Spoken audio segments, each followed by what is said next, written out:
तो आज का हमारा अध्याय है द्रव्यादि विज्ञानीय, ये 9वां अध्याय है। द्रव्यादि विज्ञानीय 9वां अध्याय है।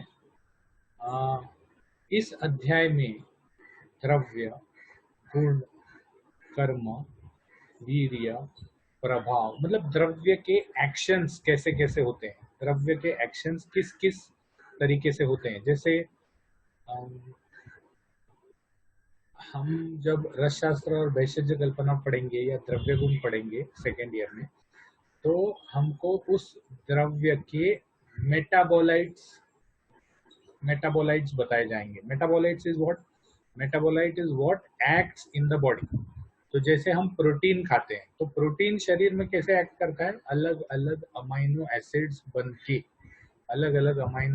बन के फिर उससे एक्शन होती है। तो amino acid is a metabolite of protein. So how a particular drug acts is known as pharmacodynamics, and how a particular drug is excreted out, or how a particular drug moves around the body. Sir हाँ, sir green, ये पूरा green screen. हाँ क्या क्या? तो द्रव्यादि विज्ञानीय में जैसे आज की तारीख में फार्माकोडायनेमिक्स और फार्माकोकाइनेटिक्स से हम दवा किस तरह से एक्ट करता है, दवा किस तरह से शरीर में एक्ट करता है। तो we know that whatever drugs goes into the digestive system is absorbed by the digestive system, then it goes to the liver where it is metabolized into a metabolite, और ये मेटाबोलाइट जो है वो metabolite बाद में blood circulation में चला जाता है, और ब्लड सर्कुलेशन से अलग अलग एरियाज को टारगेट करके वहां काम करता है। So this is what modern science has told us.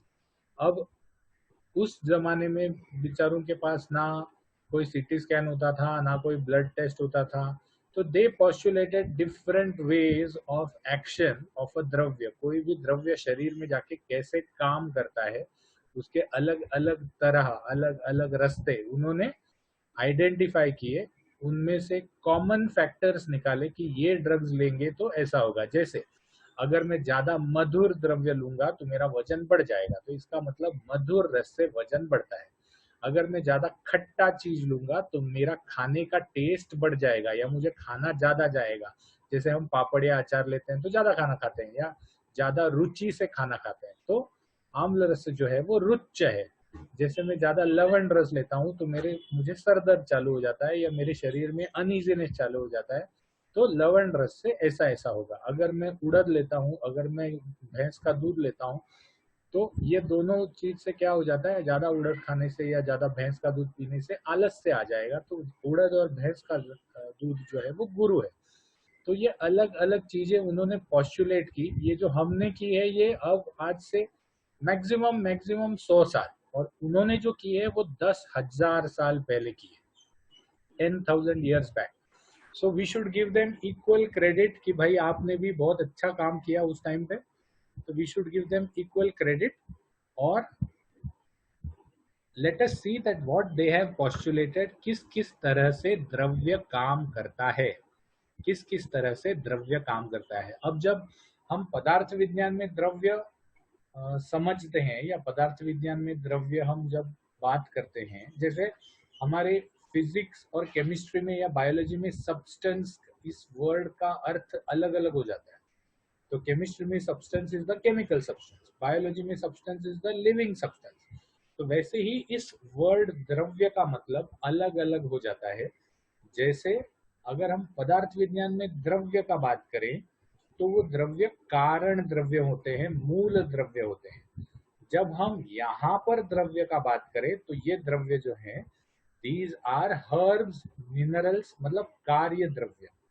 ठीक है, तो द्रव्यादि विज्ञानीय मतलब कार्य द्रव्य कैसे काम करता है उसका विशेष ज्ञान जिस अध्याय में दिया गया है वो द्रव्यादि विज्ञान। Okay, so let us go to the next slide. अध्याय में दिया क्या क्या है? अध्याय में द्रव्य और द्रव्य के काम करने के मैकेनिज्म्स दिए हैं। तो जैसे द्रव्य रस से काम करता है, द्रव्य गुण से काम करता है, द्रव्य वीर्य से काम करता है, द्रव्य विपाक से काम करता है, और द्रव्य प्रभाव से काम करता है। तो late us see each of the things in detail. अब उनका कहना यह है कि द्रव्य जो है वो तो श्रेष्ठ है। द्रव्य श्रेष्ठ क्यों है? क्योंकि बाकी सब जो है, रस है, गुण है, वीर्य है, विपाक है, ये रस के आश्रय से रहते हैं। आश्रय से मतलब अगर द्रव्य होगा तभी उसमें ये सब गुण होंगे। इन सब का अलग एग्जिस्टेंस नहीं है। इन सब का अलग एग्जिस्टेंस नहीं है। जैसे जैसे मैं पनवारी की दुकान पे गया, ग्रोसरी स्टोर में गया और मैंने उसको बोला भाई 1 किलो मधुर रस देना, तो वो मेरे पास ऐसे देखता रह जाएगा कि ये क्या मांग रहा है। अगर मैंने उसको बोला कि 1 किलो शक्कर देना, तो ऑटोमेटिकली 1 किलो मधुर रस उसमें आ ही गया। अगर मैंने उसको बोला कि 1 किलो गुरु देना, तो he will not be able to understand. But अगर मैंने उसको बोला कि 1 किलो उड़द का दाल देना, तो he will be able to understand. तो ये सब चीजें जो है, रस, वीर्य, गुण, विपाक, ये सब द्रव्य के आश्रय से रहते हैं। अगर द्रव्य नहीं रहे तो इनका भी अस्तित्व नहीं रहता। तो इसीलिए द्रव्य श्रेष्ठ है। रस, गुण, वीर्य, विपाक, प्रभाव ये द्रव्य के आश्रित हैं। अब हर द्रव्य पांच भौतिक होता है। मतलब क्या है? ये सब हम बात कर रहे हैं वो कार्य द्रव्य है। तो हर कार्य द्रव्य कारण द्रव्य से बने हैं। अब ये पंचभौतिक थियरी क्या है? जैसे मैंने आपको पंचभौतिक थियरी पदार्थ में नहीं सिखाई, लेकिन छोटा सा उदाहरण दे देता हूँ। जैसे आज की तारीख में एटॉमिक थियरी पॉस्टुलेटेड है, बोर्स एटॉमिक थियरी। तो ये एटॉमिक थियरी क्या है? एटॉमिक थियरी का मतलब ये है कि हर हर every element is made up of an atom. Each atom is made up of a nucleus. Each nucleus is made up of a proton and some neutrons, and around the nucleus are circulating the electrons. So what are these? These are positive charges and negative charges and neutral charges. इसमें बाकी कोई ये नहीं है। मतलब gold का electron silver के electron से अलग नहीं है। That is just a charge. कितने इलेक्ट्रॉन्स हैं इस हिसाब से, whether it is gold, whether it is silver, whether it is platinum, ये समझ में आता है। तो जो कार्बन, कोयला और जो डायमंड हम अलग अलग कहते हैं, उसमें सेम कार्बन एटम होता है, सिर्फ कार्बन एटम का जो प्लेसमेंट होता है वो अलग अलग होता है।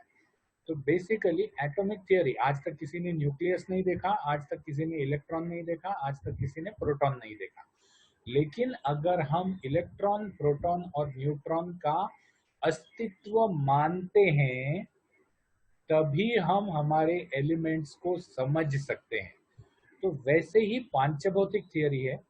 पांचभौतिक थियरी क्या कहता है कि आज तक किसी ने पृथ्वी महाभूत नहीं देखा, किसी ने जल महाभूत नहीं देखा, किसी ने अग्नि महाभूत नहीं देखा, किसी ने आकाश महाभूत नहीं देखा, लेकिन अगर हम इन महाभूतों के अस्तित्व को मानते हैं, if we believe in their existence, then we can explain the action of a dravya, or then we can understand the action of a dravya. तो हर कार्य द्रव्य जो है वो पांचभौतिक है, पांचों महाभूत से बना हुआ है। और वैसे तो पूरी सृष्टि जो है, जो भौतिक सृष्टि है, भौतिक सृष्टि is the physical universe which is there, इस पांचभौतिक सभी चीजें इस सृष्टि में पंच महाभूत से बनी हुई है। सभी द्रव्य जो है वो पृथ्वी से उत्पन्न होते हैं। अब ये पृथ्वी से उत्पन्न क्यों होते हैं? क्योंकि पृथ्वी पे हम रहते हैं, तो इसीलिए सभी द्रव्य पृथ्वी से उत्पन्न होते हैं। वो भले वो मतलब मिनरल हो, या भले वो एनिमल ओरिजिन का हो, जैसे पारद है या गंधक है, गंधक की सल्फर, तो गंधक को भी यूज किया जाता है मेडिसिन में, स्पेसिफिकली फंगल इन्फेक्शंस में बहुत अच्छा काम करता है। तो सल्फर है which is a mineral origin. या फिर अगर कुक्कुट मांस है, जैसे मुर्गे का मांस, कुक्कुट मांस, तो कुक्कुट मांस भी पृथ्वी से उत्पन्न होता है। और हमारा शरीर भी पार्थिव है, और अगर हम कोई झाड़ पत्ते का ये करते हैं तो वो भी पृथ्वी से उत्पन्न होता है। तो सभी द्रव्य पृथ्वी से उत्पन्न होते हैं। इसमें जल का भी प्रमुख सहभाग होता है। 70% of our body is water, 70% of the earth is water, 70% of the plant is water। तो पृथ्वी का भी अब यहाँ जल महाभूत मतलब पानी नहीं है, हाँ? पृथ्वी का भी पृथ्वी से उत्पन्न होता है और जल का प्रमुख सहभाग होता है। और बाकी महाभूत जो है वो समवाय संबंध से होते हैं। बाकी महाभूतों का भी कम और अधिक संबंध होता है। समवाय संबंध मतलब अगर महाभूतों को हम डिस्ट्रॉय कर दें तब द्रव्य भी डिस्ट्रॉय हो जाएगा। अगर हम एटम के प्रोटॉन को और इलेक्ट्रॉन को अलग निकाल लें या डिस्ट्रॉय कर दें तब वो द्रव्य डिस्ट्रॉय हो जाएगा। जैसे हम एटॉमिक रिएक्शन में करते हैं, यूरेनियम के इलेक्ट्रॉन्स को हम निकाल देते हैं न्यूट्रॉन बॉम्बिंग करके, तो वो यूरेनियम छोड़ के दूसरा सब्सटेंस बन जाता है। मतलब uranium 136 gets transformed into uranium 132। तो this is what is transformation of the द्रव्य। तो उनका भी कहना यही है कि अगर हम महाभूतों को डिस्ट्रॉय कर दें तो द्रव्य भी ऑटोमेटिकली डिस्ट्रॉय हो जाएगा। अब उन्होंने यहाँ पर व्यपदेशस्तु भूयसः, व्यपदेशस्तु भूयसः नाम का एक सिद्धांत बताया है। व्यपदेशस्तु भूयसः का मतलब हम अगले स्लाइड में देखेंगे, लेकिन ये व्यपदेशस्तु भूयसः सिर्फ नामकरण करने के लिए है, नामकरण करने के लिए। अब ये व्यपदेशस्तु भूयसः क्या है वो हम देखते हैं। तो जैसे ये एक द्रव्य है, तो इसमें ये बाहर का जो स्क्वायर है, बाहर का जो स्क्वायर है वो समझो पृथ्वी है। अंदर का जो लेट मी एनोटेट, तो बाहर का जो स्क्वायर कहाँ गया एनोटेशन, ये बाहर का जो स्क्वायर है ये पृथ्वी महाभूत है। ये अंदर का जो बड़ा सर्कल है ये जल महाभूत है। ये ट्रायंगल जो है ये आकाश महाभूत है। ये जो डायलॉग बॉक्स है ये डायलॉग बॉक्स अग्नि महाभूत है। और ये जो बड़ा सा सर्कल है ये वायु महाभूत। तो व्यपदेशस्तु भूयसः का मतलब है कि जिस महाभूत का आधिक्य होता है, जिस महाभूत का आधिक्य होता है उस महाभूत से हम उस द्रव्य को पहचानते हैं। मतलब द एरिया ऑफ द द्रव्य which is utilized by the महाभूत। अब यहाँ पर सबसे बड़ा एरिया किसका है, वायु महाभूत का है। सबसे बड़ा एरिया वायु महाभूत का है। तो ये द्रव्य जो है वो वायवीय द्रव्य है या वायु महाभूत प्रधान द्रव्य है। वायवीय द्रव्य का ये मतलब नहीं होता कि वो सिर्फ वायु से बना है। वायवीय द्रव्य का ये मतलब होता है कि उसमें वायु महाभूत का आधिक्य है। तो व्यपदेशस्तु भूयसः मतलब, भूयसः मतलब प्रीडोमिनेंस या आधिक्य, व्यपदेश मतलब बाकी महाभूतों में जो महाभूत प्रधान है, जो महाभूत प्रधान है उस द्रव्य को उस नाम से जाना जाता है। तो अग्नेय द्रव्य अगर होगा तो अग्नि महाभूत ज्यादा होगा, बाकी के महाभूत भी होंगे लेकिन अग्नि महाभूत ज्यादा होगा। वायवीय द्रव्य होगा तो वायु महाभूत ज्यादा होगा। पार्थिव द्रव्य होगा तो पृथ्वी महाभूत ज्यादा होगा। नाभस द्रव्य होगा या आकाशीय द्रव्य होगा तो आकाश महाभूत ज्यादा होगा। और जलीय द्रव्य होगा या आप्य द्रव्य होगा तो जल महाभूत ज्यादा होगा। आई होप आप सबको इस फिगर से ये सब समझ में आया है। दैट इज वाई इस सिद्धांतों को समझने के लिए I put fourth a pictorial representation so that you can understand better. Okay, तो अब रस पे चलते हैं। द्रव्य को हमने समझ लिया। द्रव्य इज व्हाट मेड ऑफ पंचमहाभूत, और जिस महाभूत का आधिक्य है, जिस महाभूत का आधिक्य है उस महाभूत से उस द्रव्य को जाना जाता है। अब उस द्रव्य को उस महाभूत से क्यों जाना जाता है, उसका कारण यह है कि जिस महाभूत का आधिक्य होगा उस महाभूत जैसे कार्य वो द्रव्य शरीर पे करेगा। ओके, तो द्रव्य के बाद अब हम रस पे चलते हैं। तो सभी द्रव्य पांचभौतिक होने की वजह से अनेक रस वाले, अनेक रस वाले, क्योंकि पृथ्वी महाभूत जो है वो मधुर रस का कारण है। उसके बाद अग्नि महाभूत जो है या तेजस मतलब तेज महाभूत जो है वो उष्ण मतलब तिक्त रस का कारण है। तो जितने महाभूत होंगे उतने रस उसमें होंगे, और सिर्फ एक ही रस नहीं, कोई कोई महाभूत के तो दो रस होते हैं। जैसे अग्नि महाभूत उष्ण रस वाला होता है, तिक्त रस वाला होता है, सॉरी कटु रस वाला होता है। उसके बाद अग्नि महाभूत का आधिक्य लवण रस में भी होता है और अग्नि महाभूत का आधिक्य आम्ल रस में भी होता है। तो कोई कोई रस जो है वो दो दो महाभूतों से भी बनते हैं, वो हम इसके बाद वाले 10वें अध्याय में देखेंगे, सॉरी 11वें अध्याय में देखेंगे। तो सभी द्रव्य पांचभौतिक होने से अनेक रस वाले होते हैं, क्योंकि हर महाभूत का एक रस होता है। उसके बाद रस 6 प्रकार के हैं, जो हमने सूत्रस्थान के पहले अध्याय में देख लिए, मधुर, आम्ल, लवण, कटु, तिक्त, कषाय कहा।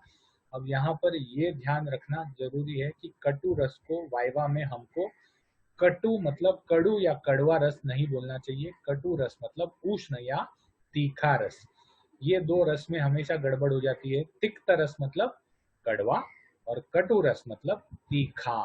कषाय रस तो हमको समझ में आ जाता है, मधुर, आम्ल, लवण समझ में आ जाता है।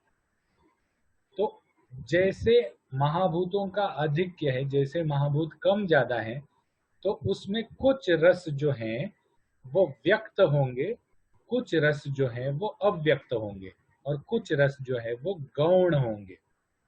व्यक्त और अव्यक्त रस का क्या मतलब है? अब जैसे हम पैरासिटामोल लेते हैं, पैरासिटामोल को कभी किसी ने चूस के देखा है? बहुत कड़वी होती है। लेकिन अगर हम क्रोसिन का सिरप ले, पैरासिटामोल का सिरप ले, तो हमको वो मीठा लगता है। इसीलिए वो सिरप जो है वो हम बच्चों में देते हैं, क्योंकि बच्चे पैरासिटामोल का गोली चूस नहीं सकते या चबा नहीं सकते। तो क्रोसिन का सिरप जो है वो मीठा होता है। तो क्रोसिन के सिरप में हम क्या करते हैं? बहुत सारा शक्कर डालते हैं, सिरप बेस डालते हैं। तो इसीलिए व्यक्त रस क्या हो जाता है? वहां पर व्यक्त रस हो जाता है मधुर रस, अव्यक्त रस हो जाता है कटु हाँ कटु तिक्त रस। तो और या फिर हम जैसे आंवला खाते हैं, आंवला, तो आंवले में सबसे पहले कौन सा रस लगता है? कशैला रस लगता है, कषाय रस। फिर कौन सा रस लगता है? फिर आम्ल रस लगता है। और लास्ट में जब पानी पीते हैं तो कौन सा रस लगता है? मधुर रस लगता है। तो इसका मतलब यह है कि मधुर रस उसमें है, लेकिन जब तक कषाय और आम्ल रस का व्यक्ति चालू है, या कषाय या आम्ल रस का आपके टेस्ट बड्स पे प्रभाव चालू है, तब तक वो मधुर रस समझ में नहीं आता। तो इसमें व्यक्त रस जो है वो कषाय और आम्ल है, और अव्यक्त रस जो है वो मधुर रस है। और गौण रस कौन से हैं? गौण रस लवण रस, उसके बाद तिक्त रस, ये सब गौण रस है। ये आपके टेस्ट बड्स को समझ में नहीं आते, लेकिन होते जरूर हैं। और द्रव्य का जो कार्य होता है वो उसके व्यक्त रस से होता है। व्यक्त रस मतलब जो रस ज्यादा मात्रा में है, वो रस से कार्य होता है। अनेक महाभूत भूयिष्ठ होने से एक से ज्यादा दोष पे कार्य करता है। अब जैसे आंवला है, तो आंवला में कषाय रस है, मधुर रस है और आम्ल रस है। तो कषाय रस से कफ का शमन होगा, मधुर रस से वात का शमन होगा, और आम्ल रस से, मधुर रस से पित्त का भी शमन होगा, और आम्ल रस से फिर से वात का शमन होगा। तो जिस द्रव्य में जिस रस का आधिक्य है, या जो व्यक्त या अव्यक्त रस है, उस हिसाब से वो दोष में कार्य करेगा। गौण रस जो है, गौण रस से कार्य नहीं होता। तो जैसे अनेक महाभूत हैं वैसे अनेक दोषों पे कार्य करेगा, वैसे ही अनेक रस हैं तो एक से ज्यादा दोषों पे कार्य करेगा। और दोषों पे कार्य क्या करेगा? या तो वृद्धि करेगा या तो क्षय करेगा। तो रसों के बारे में इसके आगे वाले जो रस भेदी अध्याय है उसमें ज्यादा डिटेल में बताया गया जाएगा, ऐसा आचार्य ने कहा है। तो अब रस को छोड़ के हम चलते हैं गुण पे। गुरुवादि गुण हमको पता है, गुरु मंद हिम स्निग्ध श्लक्षण सांद्र मृदु स्थिर गुणा स सूक्ष्म विशदा विंशति स विपर्याय। मतलब 10 गुण हमने बता दिए और 10 गुण उसके उल्टे हैं। तो ये जो गुण है ये शरीर गुण है। अब गुण जो है वो चरक ने 41 बताए हैं। परापरत्वे युक्तिश्च संख्या संयोग एवं च विभागश्च पृथकत्वं च परिमाणम अथ अपि च, ऐसे सब परादि गुण भी बताए हैं। तो यहाँ पर हम सिर्फ फोकस कर रहे हैं शारीर गुण पे। शारीर गुण मतलब वो गुण जो शरीर में होते हैं या जिस पे कार्य, जिसका ट्रीटमेंट में यूज होता है। तो शरीर गुण जो है वो गुरुवादि 20 गुण हैं, और ये 20 गुण भी पांच भौतिक होते हैं, मतलब पंच महाभूतों के उत्पत्ति से या पंचमहाभूत के एग्जिस्टेंस से उस शरीर में आने वाले होते हैं। अब ये तो हमने वो पनवाली या ग्रोसर के एग्जाम्पल में देख लिया था कि गुण जो है वो कारण द्रव्य के आश्रित होते हैं, इसीलिए कार्य कार्य द्रव्य के आश्रित होते हैं। तो गुण भी आश्रित चीज होती है, हम गुण को अलग से नहीं देख सकते, स्पेसिफिकली शारीर गुण को अलग से नहीं देख सकते। ऑफ कोर्स बाकी परादि गुण को भी हम अलग से नहीं देख सकते, क्योंकि पृथकत्व, अलग अलग चीज होना, तो उसमें पृथकत्व जानने के लिए हमारे पास दो द्रव्य होने चाहिए, तभी हम पृथकत्व को समझ सकते हैं। लेकिन पृथकत्व जो है वो उस द्रव्य के आश्रित नहीं होता, वो दो द्रव्य के आश्रित होता है। दो द्रव्य होंगे तभी हमको अलग चीज समझेगी, एक द्रव्य में हमको अलग चीज नहीं समझ में आती। तो इसीलिए मतलब ये जो शारीर गुण है ये भी द्रव्य के आश्रित होते हैं, इसीलिए ये भी गौण है। अब रस में गुण नहीं होते।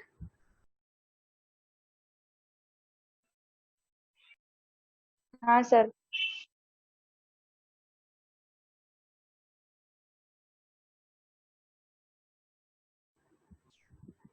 सॉरी मेरा कनेक्शन चला गया था।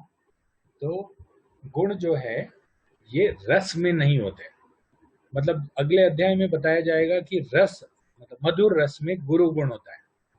तो वो गुण जो है वो रस के आश्रित नहीं होते, ये द्रव्य के ही आश्रित होते हैं। लेकिन पांचभौतिक संगठन सेम होने की वजह से, पांचभौतिक संगठन मतलब द वे द पंचमहाभूत आर अरेंज्ड इन द द्रव्य सेम होने की वजह से रस और गुण आश्रित लगते हैं, आश्रित लगते हैं। मधुर द्रव्य जो है वो गुरु इसलिए लगता है क्योंकि मधुर द्रव्य में भी पृथ्वी और जल महाभूत प्रधान होते हैं, या पृथ्वी और जल महाभूत प्रधान द्रव्य मधुर होते हैं, और पृथ्वी और जल महाभूत प्रधान द्रव्य गुरु भी होते हैं। इसीलिए हमको मधुर रस गुरु लगता है, क्योंकि जहां जहां मधुर रस होगा वहां वहां गुरु गुण भी होगा। तो इसीलिए रस में गुण हमको लगते हैं, लेकिन रस में गुण होते नहीं हैं। गुण और रस जो है वो द्रव्य में साहचर्य से रहते हैं। साहचर्य मतलब रूम पार्टनर्स, साहचर्य मतलब रूम पार्टनर्स। अब मेरे माता पिता अलग हैं और मेरे रूम पार्टनर के माता पिता अलग हैं, लेकिन बिकॉज हम दोनों साथ में रहते हैं, हम दोनों सेम चीज खाते हैं, हम दोनों साथ में पढ़ाई करते हैं, तो ऐसा लगता है कि हम दोनों भाई जैसे हैं या हम दोनों एक दूसरे के आश्रित हैं। लेकिन हम एक दूसरे के आश्रित नहीं हैं, हम सिर्फ एक रूम में रहते हैं। तो जैसे ही एक रस और एक गुण एक ही द्रव्य में पांचभौतिक प्रीडोमिनेंस की वजह से रहते हैं, वैसे ही वो आश्रित नहीं है एक दूसरे के, वो साहचर्य से रहते हैं या साथ रहते हैं। तो इन्हीं रस और गुण से द्रव्य की पहचान और कार्य होता है। मतलब जैसे रूम नंबर 22 में जाओ तो रूम नंबर 22 में हमेशा हल्ला चलता रहता है, या रूम नंबर 21 जो है वो हमेशा शांत होती है। ये कैसे समझ में आता है? उन रूम्स के रहने वाले लोगों के कार्य और उनकी अदरवाइज पहचान, मतलब शांत बच्चा या हल्ला करने वाला बच्चा, तो जैसे शांत मतलब पहचान जैसे चलती है वैसे ही हम रूम को नाम देते हैं। तो जैसे रस और गुण के कार्य होते हैं, या रस और गुण जिस प्रकार से कार्य करते हैं उस प्रकार से उस द्रव्य का कार्य समझा जाता है। अब हम द्रव्य को देखते हैं, तो कौन कौन से द्रव्यों में क्या क्या चीज करने की कैपेसिटी है, कौन कौन से द्रव्यों में क्या क्या चीज करने की कैपेसिटी है। तो जैसे पार्थिव द्रव्य है, पृथ्वी महाभूत प्रधान द्रव्य, तो इसीलिए मैंने P++ लिखा है, मतलब पृथ्वी महाभूत प्रधान द्रव्य। तो पृथ्वी महाभूत प्रधान द्रव्य कैसे होंगे?